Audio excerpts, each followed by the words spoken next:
A very good morning to all of you. I'll speak on the topic democratic experience in India. To start from the mundane level, as we all know, that democracy is a derivation from two Greek words, demos and kratos.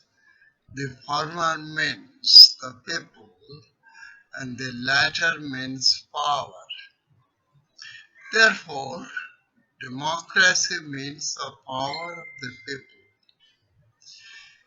In a democracy, the preeminent factor is the people.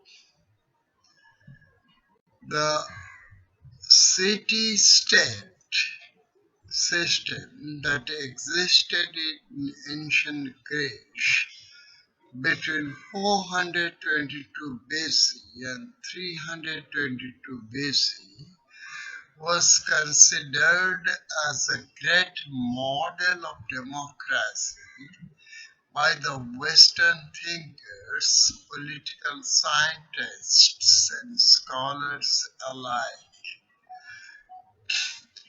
Democracy is the finest form of government. It is so because the people are the ultimate spring of power. Democracy has withstood the test of time, while other forms of government has failed. Democracy stood strong. It has time and again proved its importance and impact throughout the universe. Democracy is a sophisticated tool of human development. When people have free will to live freely, they will be happier. Furthermore, democracy allows the people to enjoy equal rights. This ensures that equality prevails all over the country. It also gives them duties. These duties make them better citizens and are also important for overall development of the society. The most important aspect lies in the fact that in a democracy, the people are the architect of the government.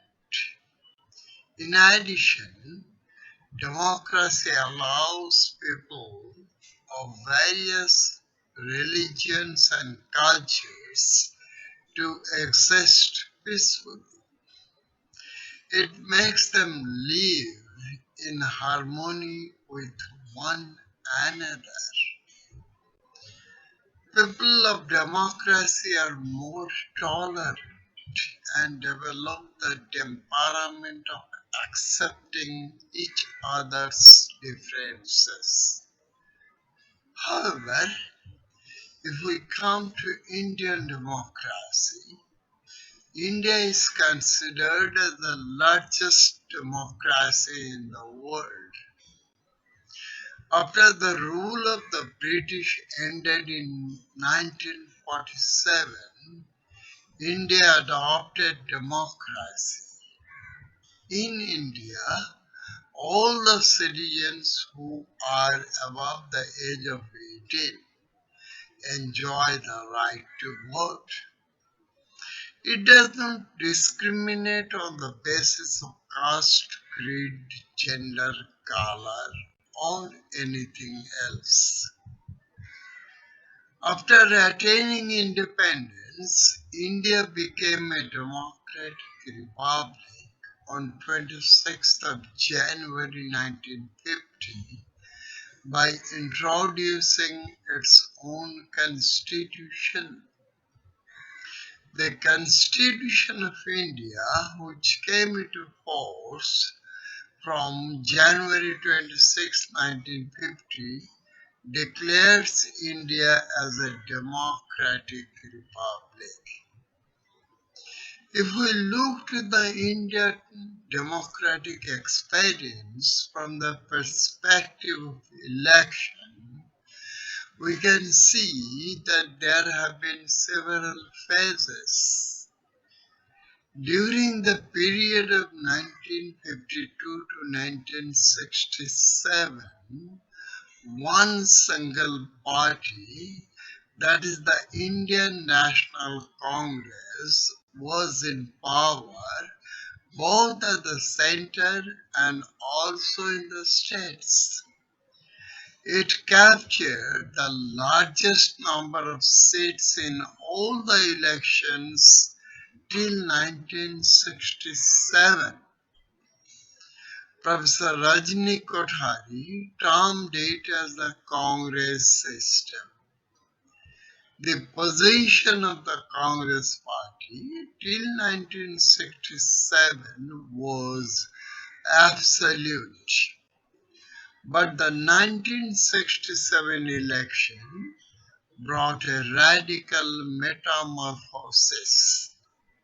The fourth general election in 1967 is regarded as a major turning point in Indian democratic experience. In this election, in as many as 9 states, the Congress party lost its grip. At the parliament also its majority was reduced substantially.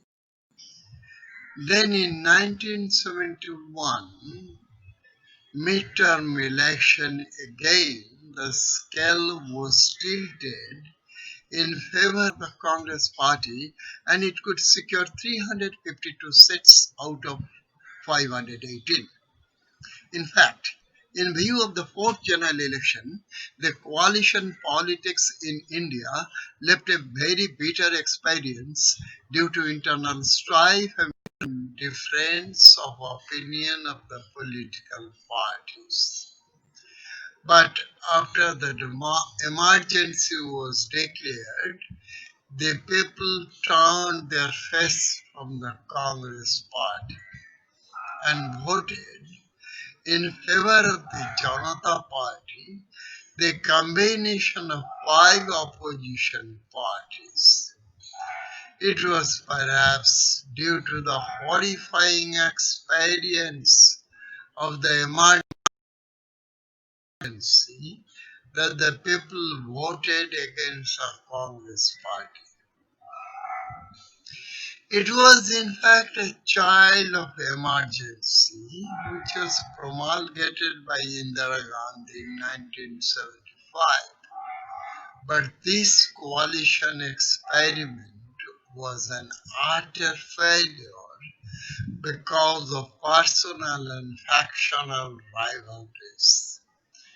It led to the premature death of the coalition at the center, and general election was inevitable. But surprisingly enough, the 1980 election brought back Indira Gandhi to power and the Congress party could get 353 seats out of 542. This election marked the restoration of one-party dominance at the center, which the Indian National Congress. As we all know, that Indira Gandhi was assassinated in 1984 and the country had to go for another election. In this election, Rajiv Gandhi came back to power and the Congress party could get a thumping majority. A majority that the Congress party could never get and perhaps will never get in future. The Congress party secured 415 seats out of 542. In the 1989 election, the people of the Indian democracy changed their verdict, and again, Indian democracy experienced coalition politics at the center. But India had to go again for election in 1991. In this election, the Congress party ruled at the center under the leadership of P.V. Narasimha Rao. It was a minority government but could rule for 5 years with external support. The Indian democracy witnessed another experience of coalition government during the period of 1996 to 1998. Therefore, we find that the Indian democracy had experienced several ups and downs. Then, the 1999 election brought a coalition government which lasted till 2004 under the leadership of Atal Bihari Vajpayee. From 2004 to 2009 and from 2009 to 2014, there was again a coalition government of the center led by the Congress party, which is popularly known as the UPA government under the leadership of Dr. Manmohan Singh. From 2014 to 2019 and from 2019 till date, Indian democracy is experiencing another coalition led by the NDA, where Narendra Modi is the Prime Minister. What we can say at the end is that the Indian democracy had made several experiments with one party dominance and also with the coalition governments. Perhaps it has settled for an end of one party rule. Therefore, India has made a long journey from 1952 till 2020. During this period, there have been several ups and downs, but the Indian democracy has proved to be a successful one, and it has made a position in the world community as one of the best democratic form of government in the world. Thank you.